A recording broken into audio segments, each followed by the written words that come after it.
nous sommes vendredi 17 juillet, il est déjà 7 heures du matin, j'ai passé une nuit blanche, cette nuit, en pleine nuit, donc je me suis pris un tir qui m'a plié littéralement, j'ai laissé ce poste. 17 juillet 2020, 3h15, je me lève de mon bureau, marche tranquille, et un tir de dispositif d'attaque à distance visant l'adducteur gauche me plie littéralement. Quelques minutes plus tard, à 3h20, un homme chemise blanche, entre 50 et peut-être 60 ans, sort de l'immeuble, tient quelque chose dans sa main gauche, prend le volant d'une voiture blanche garée en face. Je l'interpelle, ne réagit pas, fuit. Ça, ils ne réagissent pas, les harceleurs, ni les stalkers, ni... Voilà. Ah, voilà, il était en face. Et entre-temps, la voiture d'un autre criminel, infirmier de son état, paraît-il, sauf présomption de son innocence, est parti. Ça peut être aussi un code. C'est un gars qui a failli m'agresser physiquement.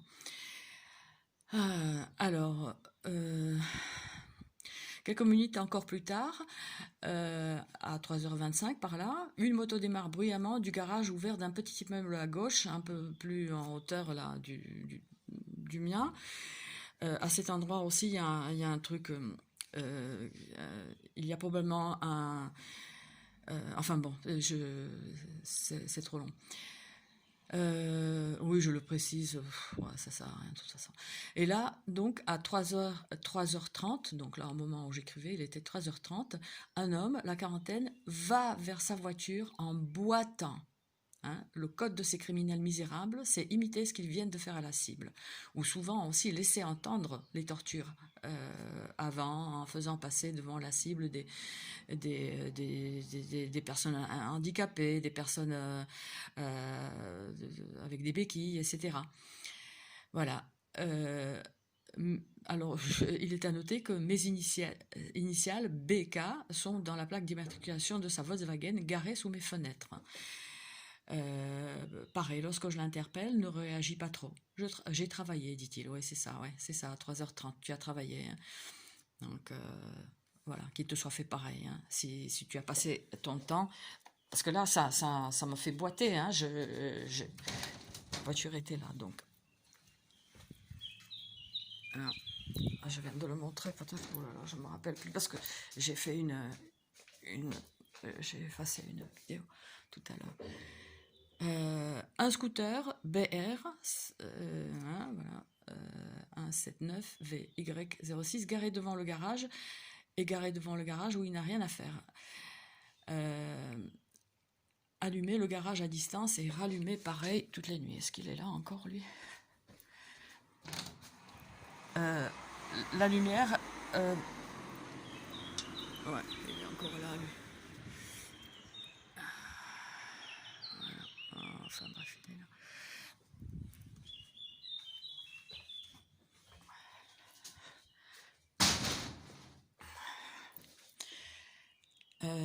Alors, pour comprendre cette criminalité niée, non traitée, d'une perversité sans nom, dans ce pays en vrille complet, vous pouvez lire le document droit comparé du harcèlement électromagnétique, nécessité d'une loi française.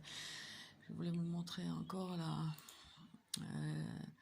la voiture donc du gars qui boitait, parce que je l'avais prise en photo plusieurs fois lors des violentes tortures.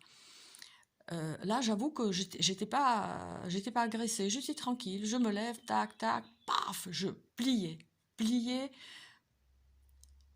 par un tir donc dans l'aine, hein, via une puce qui est probablement en bas du dos. J'ai fait déjà une vidéo. Alors voilà, sa voiture. Alors ce qui est intéressant, c'est que sur cette photo, on voit du bleu ici, dedans. Le bleu qui peut signifier la présence d'un champ électromagnétique, d'un appareil d'attaque à distance et de torture à distance dissimulée dans cette voiture. Et j'ai noté plusieurs fois que lorsque cette voiture est présente, les tortures sont violentes.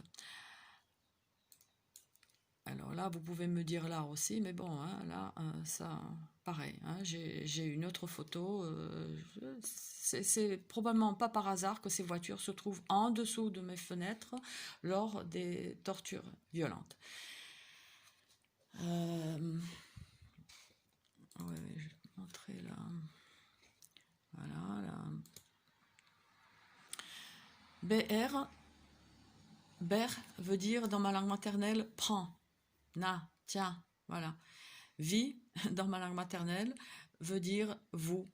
Voilà, donc peut-être que le scooter,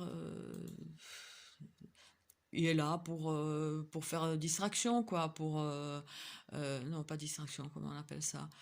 Diversion, voilà. Euh,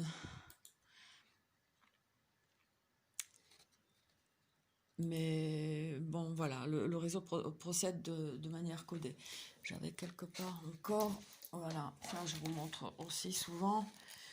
Cette banderole, pardon, voilà, d'une association parisienne. Nécessité de détruire, détruire, encadrer. Il faut les interdire, il faudrait les détruire. Déjà les armes à énergie dirigée, mais que faire aussi des téléphones via lesquels, ou des dispositifs semblables au téléphone par lesquels on torture à distance. Ça, je ne sais pas.